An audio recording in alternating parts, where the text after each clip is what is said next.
Senator McCain in Arizona, welcome to Meet the Press. Welcome back to Meet the Press. Welcome back to Meet the Press. I think the job of Congress and people like me, Tim, is to object and to criticize and to speak up where we think policy is wrong. Is there any chance that Congress would support normalizations of relations with Cuba? I think it's about the same as a snowball in Gila Bend, Arizona. If free speech equals money, then in my view, there's a whole lot of Americans that don't have the ability to exercise free speech. How did 5.5 years in a prison cell in North Vietnam as a prisoner of war prepare you for the presidency?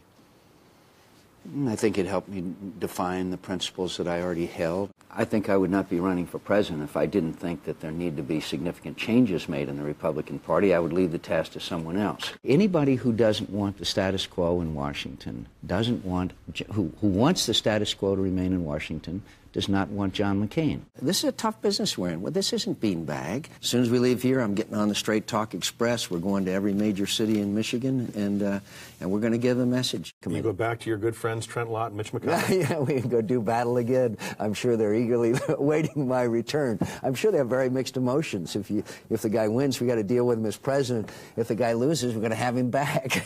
When you saw George W. Bush take that oath of office yesterday, did for a microsecond you wish, gee, I wish I was up there doing that?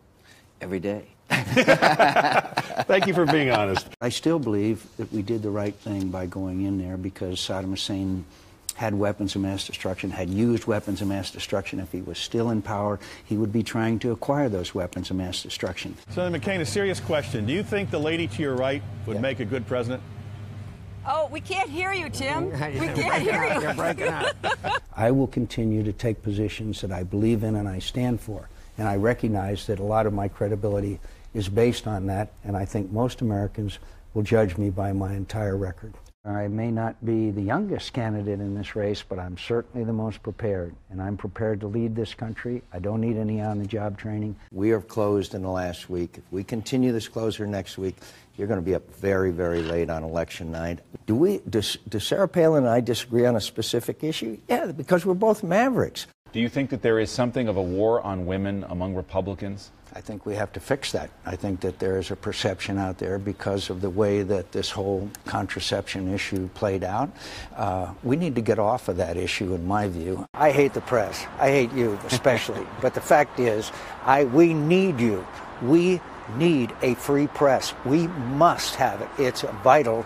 If you want to preserve, I'm very serious now, if you want to preserve democracy as we know it, you have to have a free and many times adversarial press. Senator John McCain, thanks for joining us and sharing your views. I haven't had so much fun since my last interrogation. You've been on here a few times, so I've heard. Time flies when you're having fun.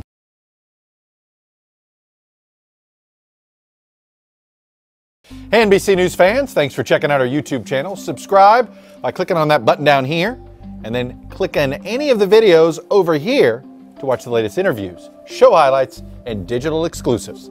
Thanks for watching.